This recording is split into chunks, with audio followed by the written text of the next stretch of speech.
entender, por ejemplo, qué es lo que se hace cuando uno simplifica, digamos, cuando uno quiere llegar a la EDO, qué simplificaciones llega, o mejor dicho, impone sobre el modelo para poder resolver, cuántas variables tenía inicialmente, cómo logro reducir ese número, cómo logro pasar de la variable flujo, que como lo planteó originalmente, a la variable de temperatura, qué consecuencias trae eso sobre mi resultado final, digamos, cómo impacta, entre comillas, negativamente en mi resultado, qué tengo que tener en cuenta para poder simplificar, cómo paso de un 3D a un 2D, cómo paso de un 2D a un 1D, en qué casos puedo, en qué casos no puedo. No es que está en texto, ¿sí? Sino que es más bien como de comprensión o de aplicación directa de conceptos. Claro, claro. Buenísimo.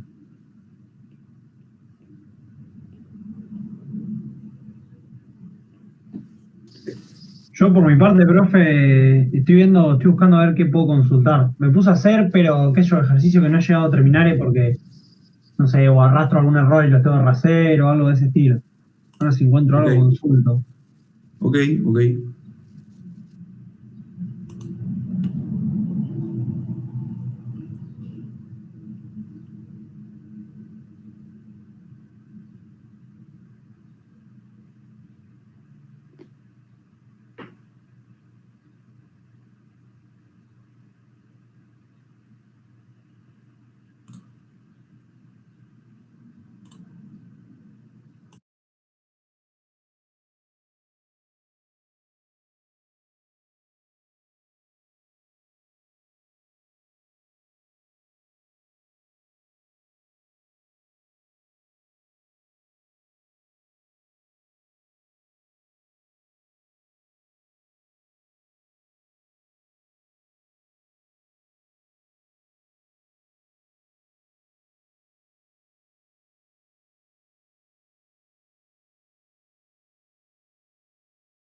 ¿Alguien que quiera agregar algo más? ¿Alguna consulta? Por ejemplo, ¿algún consejo cuando hay que despejar, profe, cuando las ecuaciones están muy completas?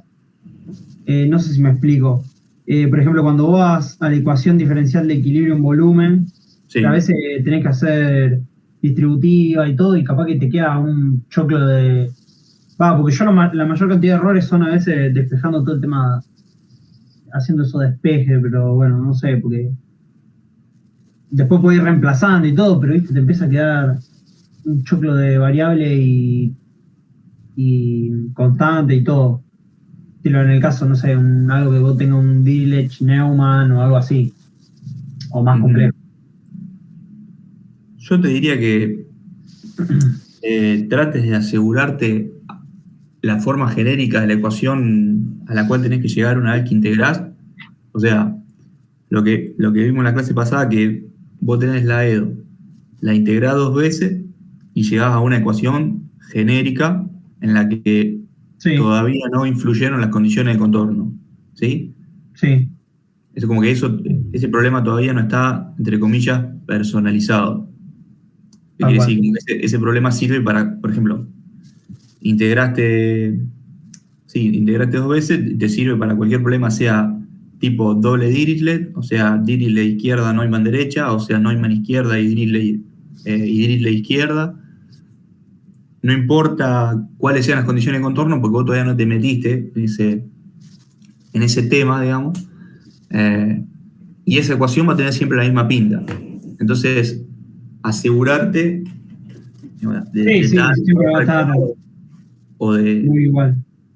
Claro, siempre queda igual. Entonces, si vos en el parcial, por ejemplo, no sé, integraste las dos veces, te quedó una ecuación lineal antes de meterle las condiciones de borde o antes de ver si tiene o no tiene término fuente, ya algo te tiene que sonar raro. Decir, pará, yo esto lo hice un montón de veces en mi casa, yo sé que la ecuación tiene que quedar cuadrática, si me quedó lineal de entrada, algo hice mal. Porque, digamos, eso es como una parte del problema que no cambia nunca. Entonces, ya si le errás en eso, condicionás mal los resultados de ahí en adelante. Y como digo, son casos que como no cambian nunca, lo mejor es asegurarse de eso, hacerlo bien. Después, siempre tratar de ver la física del problema o el sentido, el sentido físico del problema, lo digo desde el lado de, por ejemplo, no sé, volviendo a lo de cuadrático y lineal. Saben que tiene término fuente. El término fuente siempre es el que acompaña al cuadrático. Y la ecuación le quedó lineal. Hay algo raro, porque digamos, ustedes ya saben que cuando tienen término fuente les tiene que quedar cuadrático, les quedó lineal. Revisar. O al revés, no tiene término fuente y les quedó cuadrático, alguna distribución hicieron mal. Después, por supuesto, uno siempre trata de hacer las cosas prestando la mayor atención posible, pero creo que están esos puntos claves que están relacionados a conocer la dinámica del problema, que te sirven como para verificaciones paso a paso, no sé si paso a paso, pero verificaciones intermedias antes de largar un resultado. Bien. Sí, perdón. No, sí. Y después, algo que medio que yo automatizo es siempre arrancar de un estacionario y, porque sí, pongámosle, lo transformo en un transitorio. Y de ahí parto. No te entendí bien la pregunta. O sea, yo me vengo planteando siempre lo mismo. Me planteo la ecuación diferencial con los términos y lo igualo a cero y después le agrego el transitorio. ¿Y cómo se lo agrega? Lo escribo. Sí, o sea, lo pongo, qué sé yo, no sé. Y después despejo y arranco a hacer el desarrollo, o sea, discretizo. Te entiendo. Lo que nosotros hicimos lo que está hecho en los apuntes es la deducción de la ecuación, ¿sí?, para el término estacionario. Calculo que es a lo que te referís vos, es como que planteás el cubito, le pones un flujo entrante, le das el flujo saliente, claro, hace balance de energía. Claro. Para hacer balance de energía justamente lo tenés que tener igualado a cero, porque si no, no es balance, es desbalance. El hecho de haberlo igualado a cero ya te está condicionando a estar en un régimen permanente, ¿sí?, o estacionario. Claro. Que es la forma en la que está hecha los apuntes. Está planteado balance. Balance significa estacionario. Bien. Por ejemplo, eso, el desarrollo de la EDO por ahí se suele pedir a veces en la teoría. Y por supuesto, es para el estacionario, no se pide para el transitorio porque no se vio. ¿El desarrollo es escribírtela o te tengo que, o sea, te escribo la ecuación y te digo qué es cada término? No, el desarrollo sería básicamente cómo obtener la ecuación, ¿no? O sea, ¿por qué la escribo como la escribo? Vos planteás el elemento diferencial, al elemento diferencial sabes que tiene un flujo entrante y tiene un flujo saliente. Bien. Que en principio no son iguales. ¿Sí? ¿Te acordás? Era Q y Q estrella. Sí. Eso sí es lo que está igualado a cero, o sea, balance de energía, o sea, estacionario. De ahí tenés dos variables. Una te la tenés que sacar de encima. Ahí es donde aplicás el recurso físico, donde aplicás el recurso matemático de la aproximación lineal. Sí. La ecuación ahí sufre un poco, en el sentido de que deja de ser exacta, es una aproximada, porque justamente estás aproximando el flujo saliente a través del flujo entrante, ¿sí? Es decir, el saliente es el entrante más una determinada variación, que es la aproximación lineal. Ahí ya perdés la exactitud, ahí hay un impacto negativo sobre la ecuación.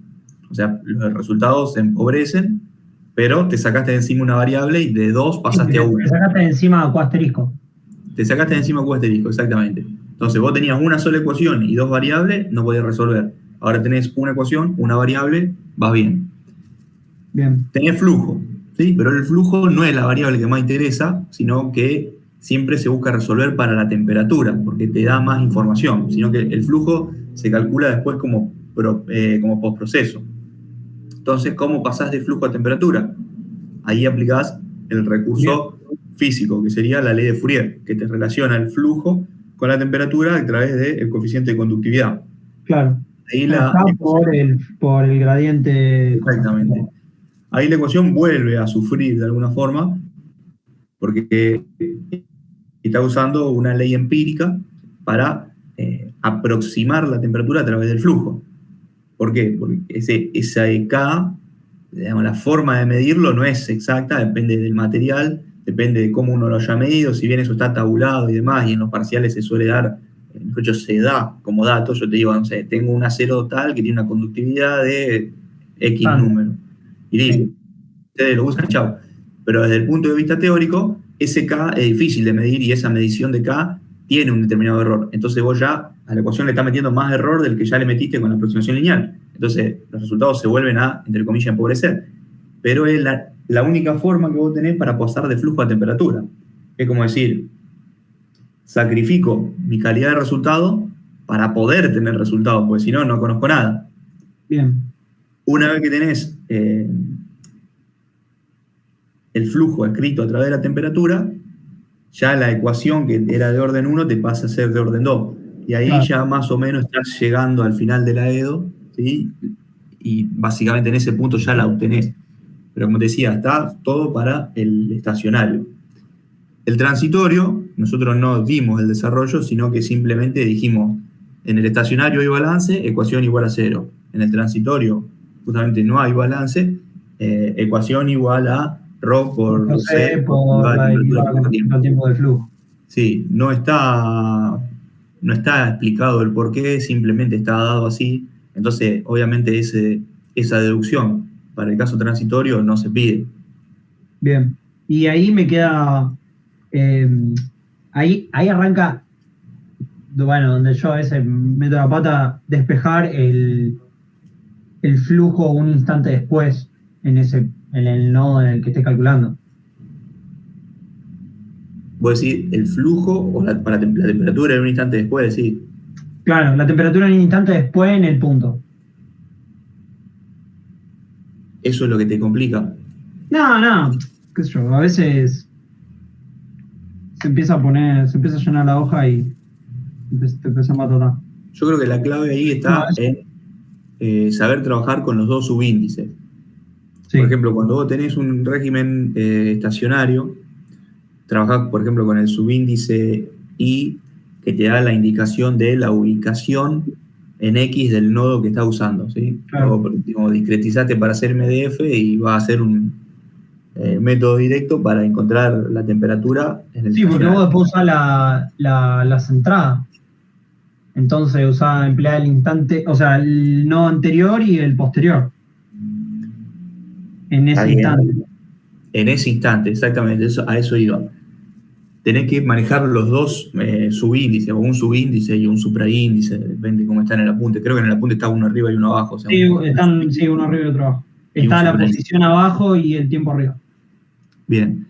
Entonces, lo que es la ecuación diferencial, el lado izquierdo de la ecuación antes de trabajarla, todo eso está en instante inicial. O sea, vos ahí lo único que te va a variar de alguna forma es el subíndice I, y va a estar en el supraíndice T, o sea, en el T actual. Cuando te vas al lado derecho, que es cuando derivás respecto al tiempo, recién ahí te cambia el supraíndice T. O sea, te vas a T más 1, por ejemplo, y da T. Y el I ahí no te cambia, te queda en el nodo que sea que estés evaluando. Bien.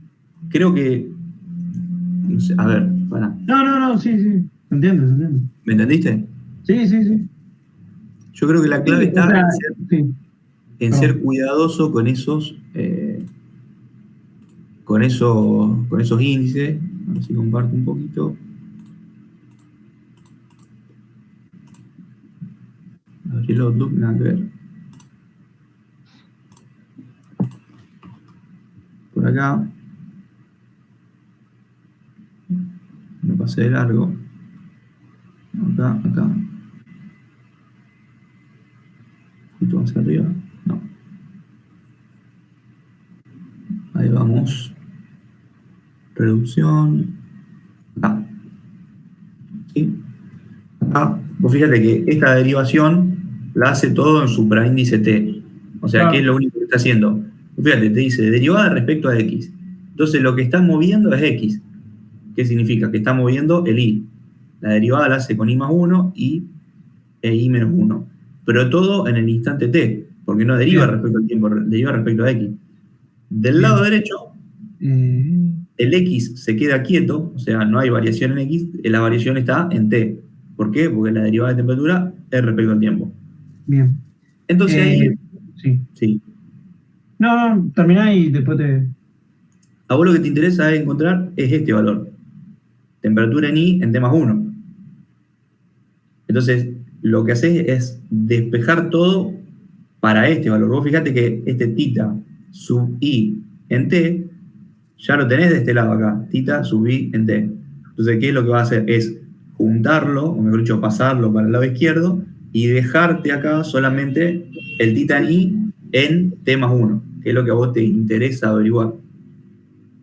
O sea, acá la incógnita de la variable vendría a ser esta que está acá. Todo lo otro lo pasás para el otro lado, lo juntás. Lo juntás para que te quede del lado de... No sé si decirle de los datos, pero en teoría del tiempo actual vos tenés información, ¿no? Porque tenés una temperatura inicial. Entonces, sí, vas a tener tu condición Dirichlet. Ojo con eso, condición Dirichlet y Neumann son condiciones de borde, pero al resolver el caso de variación en el tiempo, el caso transitorio, lo que también necesitas es una condición inicial. O sea, vos necesitas saber de qué temperatura vas a partir. A qué temperatura va a llegar, te la van a determinar las condiciones de borde, pero de qué temperatura partir te lo va a dar la condición inicial. Entonces, si tenés una condición inicial o temperatura inicial, todos estos valores de tita en I más 1 y I menos 1, todo en supraíndice T, todos esos valores ya lo tenés, porque son parte de la condición inicial. Y este, sub I en T, también lo tenés, es parte de la condición inicial. Fíjate que lo que no sabes es el tiempo futuro. Entonces, con todos esos datos que están acá a la izquierda, y este pedacito de datos que tenés acá, lo juntas para despejar el que te interesa, que es el tiempo futuro. Después, o sea, un instante adelante, el tiempo futuro pasa a ser instante actual, es como que sobrescribe a la temperatura inicial y pasas, digamos, en tiempo cero tu temperatura inicial es tiempo actual. En el siguiente paso, el tiempo futuro pasa a ser instante actual y sobrescribe a la temperatura inicial. ¿Y qué querés averiguar? El próximo tiempo. Una vez que lo averiguás, ese futuro sobrescribe al actual, y ¿cuál querés conocer? El próximo. Y así con cada salto temporal que des. Bien. Eso no lo va a dar vos, pero ¿cuánto querés? No sé a qué te referiste ahí con o sea, ¿cuántas iteraciones? Bien, es una buena pregunta. En general, digamos, iterar en los parciales es difícil. Es algo que es más relacionado a método numérico y a capacidad de máquina. Entonces, las preguntas suelen ir por el lado de, contigo nuevamente, entender el método. Por ejemplo, se suele hacer preguntas del tipo: ¿cuál es la temperatura en tal nodo a tal tiempo? Por ejemplo, en algunos casos se ha dado el nodo que se eligió era el nodo donde había impuesto una condición de contorno y el tiempo era excesivamente alto. Por ejemplo, no sé, 10 segundos, 15 segundos. Primero lo que se le pedía, acordate que este método tiene un factor de estabilidad, ¿sí? Está por acá, si lo encuentro acá. Tiene un factor de estabilidad. Ese factor te va a determinar el delta T máximo que vos podés elegir. O sea, si vos usás un delta T más alto al que saque este factor, el método se va a inestabilizar y los resultados no van a servir para nada. Entonces, vamos a un caso hipotético. Te di un delta T de 1 segundo. Y la pregunta del parcial era, ¿cuál es la temperatura en el nodo nodo izquierdo luego de 20 segundos? Algunos se volvían locos, empezaban a iterar, si tengo que hacer 20 iteraciones, no voy a llegar. Y otros eran vivos, entendían el concepto físico del problema y se daban cuenta de que, por ejemplo, del lado izquierdo había una condición Dirichlet. ¿Qué significa eso? Que vos estás imponiendo un punto de paso. ¿Qué significa? Que obviamente no va a cambiar nunca esa temperatura, porque es Dirichlet. Por más que yo te diga la temperatura inicial son 10 grados y le pongo una Dirichlet de 50 grados a la izquierda, apenas arranque el problema, ese nodo de la izquierda va a estar a 50 grados, porque es la condición Dirichlet, es una imposición matemática del valor de la variable en ese nodo particular. Entonces, el que entendía el problema no hacía ninguna iteración y respondía, como hay una condición fuerte tipo Dirichlet, el nodo de la izquierda nunca va a variar su temperatura, por lo tanto, va a ser igual al valor impuesto, por ejemplo 50, para cualquier instante de tiempo. Y otro, que capaz que no entendía cómo funcionaba una condición Dirichlet, se ponía a hacer iteraciones, hacía 15 iteraciones, 20, se le pasaba medio parcial, después tachaba todo, pues se ponía nervioso, pues se quedaba sin tiempo. Las preguntas en general se responden fácil y rápido si tenés claro los conceptos.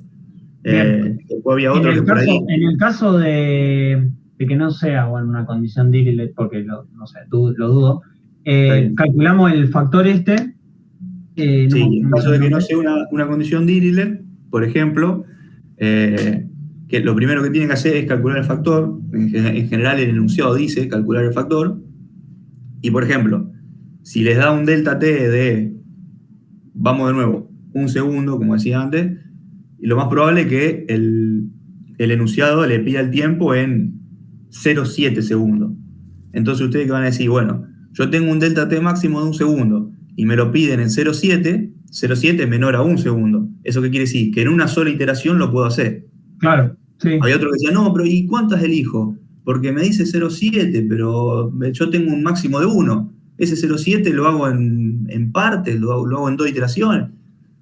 A ver, vos lo querés hacer en 2 iteraciones de 0,35 segundos, podés. Este delta T que te da acá es una cota máxima. O sea, vos podés, como máximo 1 segundo. Ahora, si vos querés ser más preciso y querés usar 0,5 segundos, podés hacer... Es que en realidad no te pasás de la estabilidad. O sea, porque en realidad para ese instante que vos me das, era como veíamos en SolidWorks, que vos le ponías la condición Dirichlet en una punta y con el paso del tiempo como que se calentaba y después por X motivo no se podía seguir calentando. No sé si no se seguía calentando, pero ya era insignificante el calor que se transfería a través de la barra.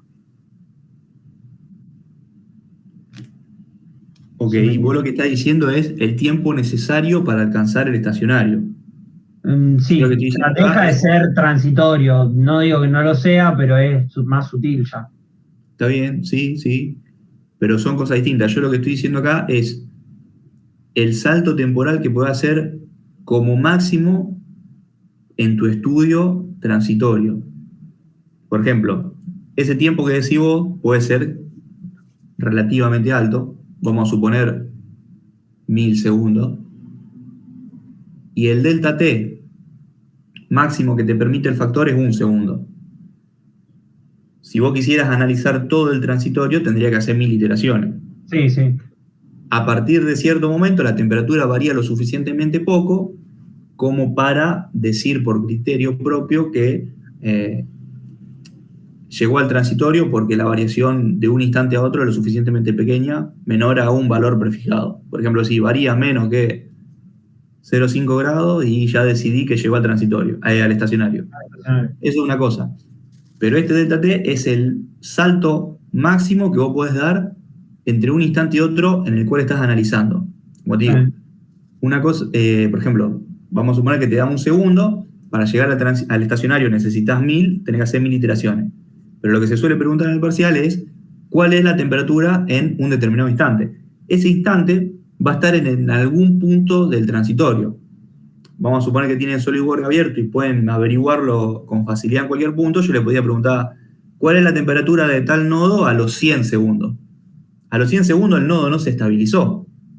yo no te estoy preguntando si se estabilizó, te estoy preguntando cuál es la temperatura dentro de 100 segundos. Después en 101 va a ser distinta y en 99 era distinta también, porque no se estabilizó, pero yo quiero saber cuál es la temperatura en ese tiempo. Entonces, en el parcial, como ustedes no pueden iterar mucho a mano, se suelen hacer preguntas en las que tengan que iterar una o dos veces como mucho. Como te digo, si el delta T, volviendo siempre al mismo ejemplo, te da máximo 1 segundo, en el parcial te pueden preguntar qué es lo que pasa a 0,7. Entonces vos con tu criterio... Cambió el ruido de la compu, no sé si se me cortó. No. Vos con tu criterio decís, como 0,7 es menor a 1, con una iteración me alcanza. Algunos otros dicen, como que se arrebatan y no saben qué hacer, y les da delta T mayor a 1, delta T 1, y les pide 0,7 y no saben si dividirlo en varios instantes. Como te digo, es parte de entender lo que estás haciendo. Vos sabés que con una iteración te alcanza y vas a hacer una iteración. ¿Para qué vas a hacer 2 o 3? ¿Porque querés ganar precisión? Sí, puede ser, pero vas a perder un montón de tiempo en el parcial. Bien. No sé si te respondí o te hice más lío. No, está bien. Ok. Sí. No, está bien, profe. Ok.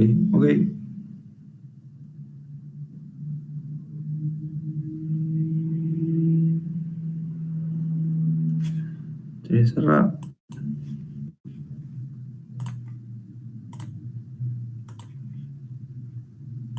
Acá.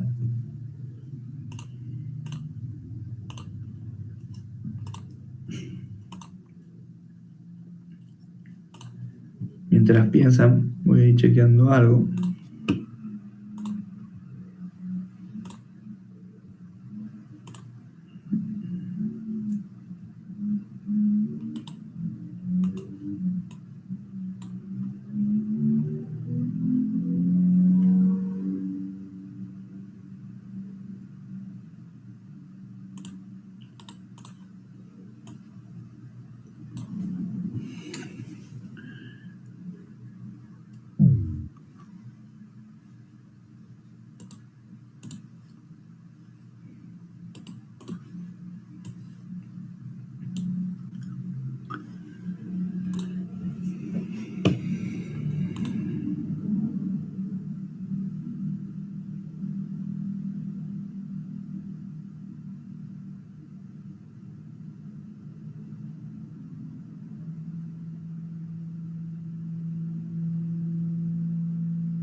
Bien, a ver.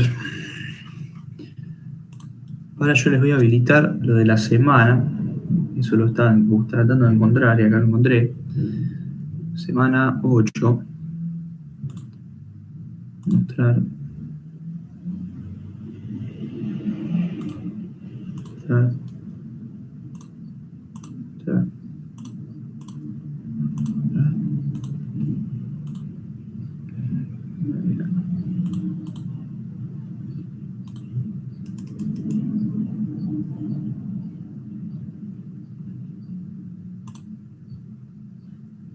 Ese sí.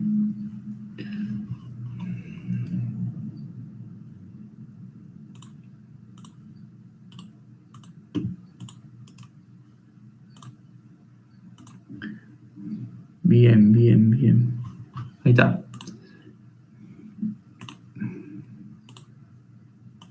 Cambiar rol a estudiante. Bueno. Semana 8 ya está habilitada. Ahí la tendrían que poder ver.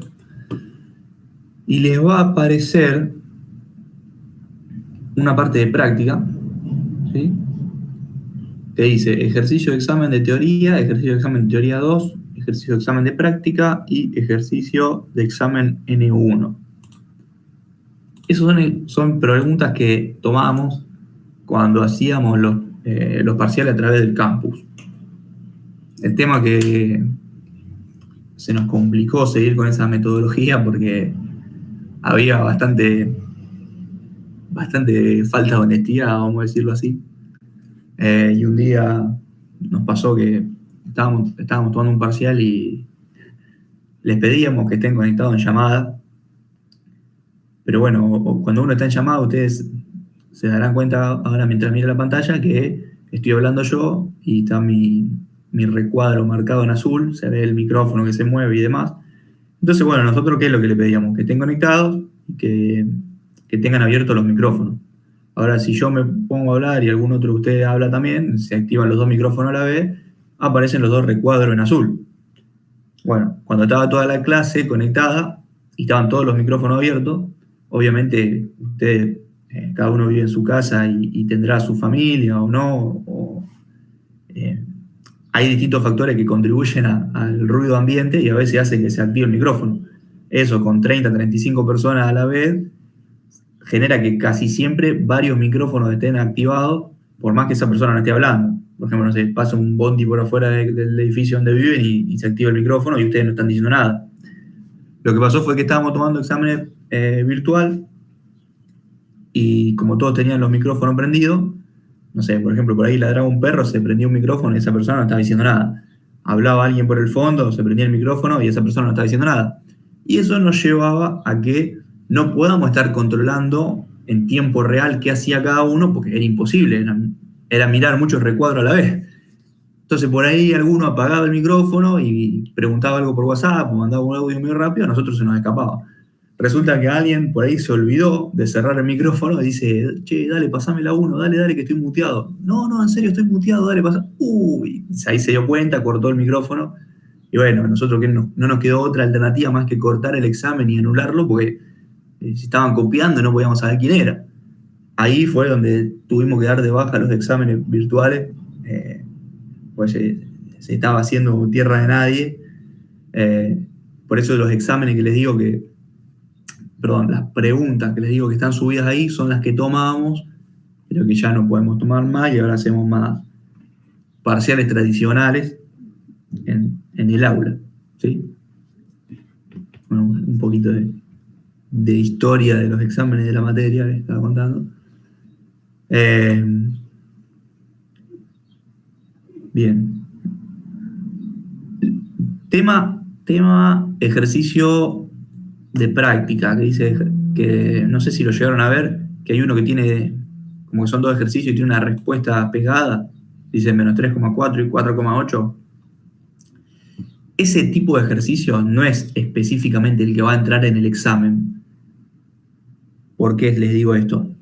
Cuando tomábamos estos parciales, como ustedes estaban trabajando con su compu, les permitíamos que tengan abierto un simulador propio que hayan creado en MATLAB o en Excel o lo que fuera, ¿sí? Y que con ese simulador, mientras hacían el examen, lo adecúen para poder simular con los parámetros que le pedíamos ahí. Entonces, por ejemplo, su simulador le pedía que de datos de entrada le den la longitud de la barra, la densidad, el calor específico, las dos condiciones de borde, etcétera, etcétera. Entonces, nosotros le decíamos, bueno, usar tal delta X y tal delta T y dame la temperatura en esta posición en este tiempo. Y por ahí las iteraciones tenían que ser varias. Por ejemplo, yo estoy viendo uno que dice delta T 0,1 y le pedía el tiempo 2 segundos. O sea, tenía que ser 20 iteraciones. Eso a mano, en el parcial, no lo van a poder hacer. Pero cuando se hacía con la compu, sí. Nada más que tenían que tener el simulador de ustedes bien afilado.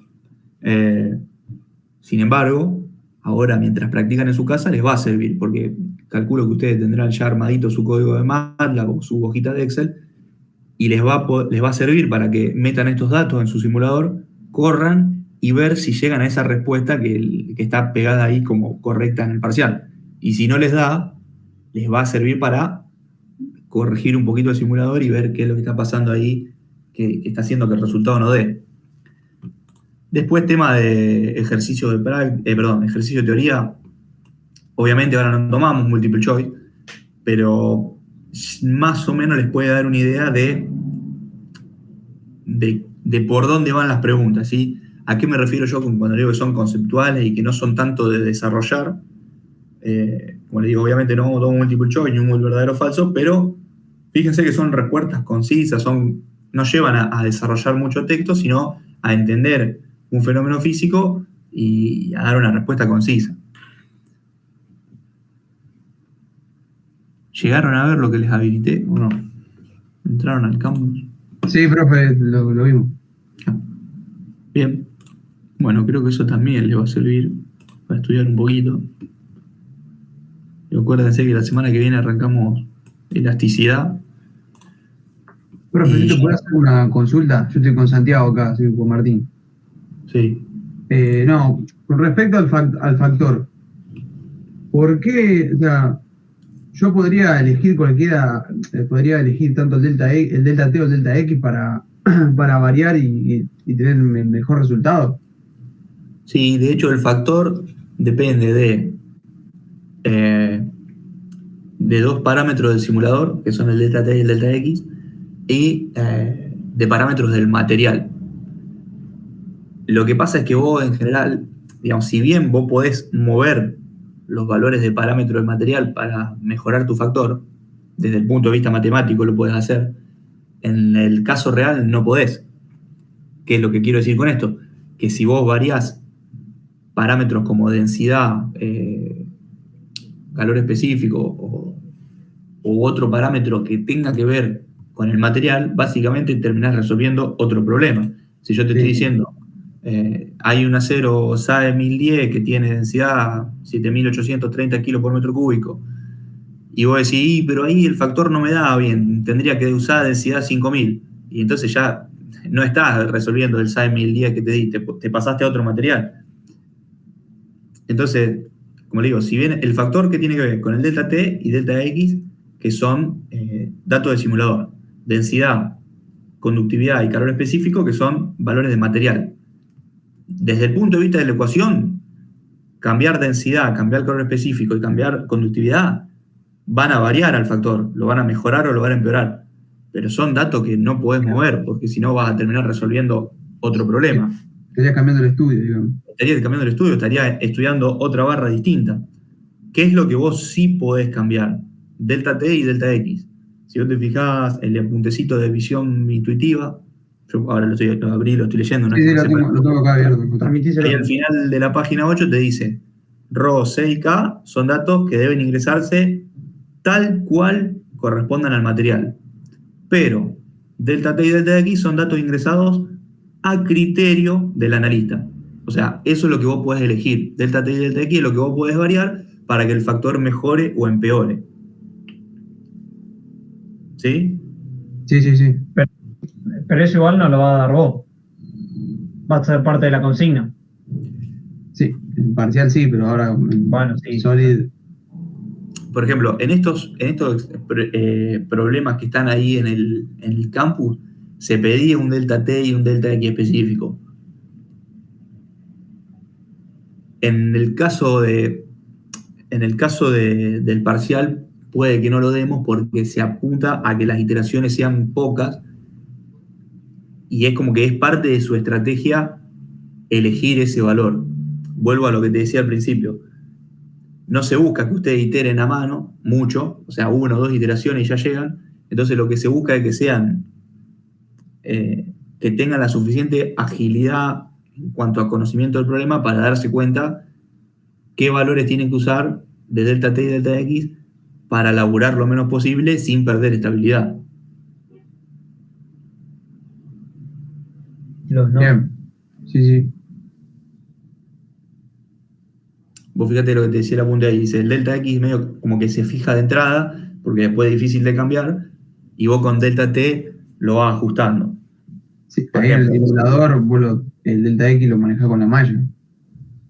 Exactamente, sí. Pero cuando vos estás, por ejemplo, te vas a la hoja de Excel. La hoja de Excel, una vez que definiste la cantidad de nodos que querés, es difícil que cambies el delta X. Entonces lo que te queda por cambiar es el delta T. Si lo hiciste en MATLAB, ahí sí te puede llegar a quedar más fácil cambiar el delta X y tenés más libertad. Movés delta X, movés delta T. Yendo a un caso del parcial, por ejemplo, te digo, ¿cuál es la temperatura en 0,25 de L a un tiempo de 3 segundos? Entonces, si es 0,25 de L, lo más probable es que vos agarres la longitud la divida en, 5 nodos, ¿sí? Uno al principio, uno a 0,25, uno al medio, uno a 0,75 y uno al final. Entonces el delta X obviamente te va a quedar de 0,25L, ¿sí? Ya básicamente lo tenés ahí, prefijado, y el delta T lo vas a tener que saber elegir en cuanto al factor, o mejor dicho, en función de el factor que te dé y el tiempo que te esté preguntando. Repito, lo más probable es que con una o dos iteraciones te alcance, entonces vos tenés que darte cuenta que ese delta T tiene que ser lo más grande posible, que no supere el factor para que no te quede inestable, y que en una o dos iteraciones ya llegue a poder dar la respuesta. O sea, no tiene sentido que vos te pongas a iterar finísimo a mano. Sí, no, pero aparte se armaría un choclo grande si fueran muchas iteraciones. Sí, es un trabajo tedioso, por eso te digo, es algo que son problemas que se resuelven a máquina. Entonces, en un parcial nosotros tenemos que apuntar a la parte conceptual del problema. Bien, profe, gracias.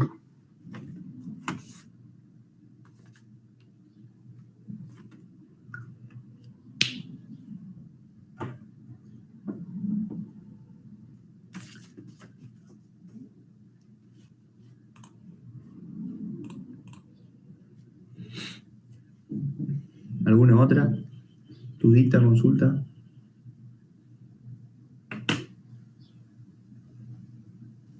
Profe, por acá, o sea, estamos haciendo ejercicios, mayores dudas no tenemos que lo que ya te consultamos.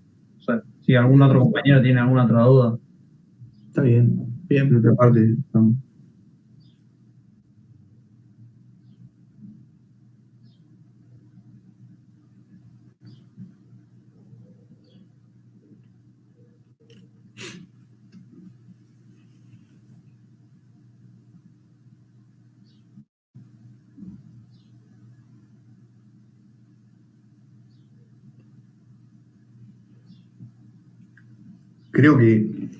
Creo que por ahí no han tenido la posibilidad, o mejor que no se han puesto a estudiar demasiado para la clase de consulta. A mí realmente no me enoja porque es una cuestión de ustedes, en el sentido de que ya de alguna forma cada uno tiene su organización personal y maneja sus tiempos a su manera, en el sentido de que quizás, como dice, y yo tenía un parcial hoy o un parcial mañana y me tuve que enfocar en ese y no, está perfecto. Y no sé, no quiero creer que a ninguno le dio pereza, sino que fue una cuestión organizativa. Tratando de darle una mano, voy a hacer lo siguiente. Voy a mutear el micrófono un rato, me quedo haciendo unas cosas mías acá. Si ustedes quieren aprovechar este tiempo para hacer algún ejercicio, ver si les surge alguna duda, me hablan, la solucionamos. Y si no surge nada, bueno, nada, damos por finalizar la consulta. ¿Les parece? ¿Hacemos eso?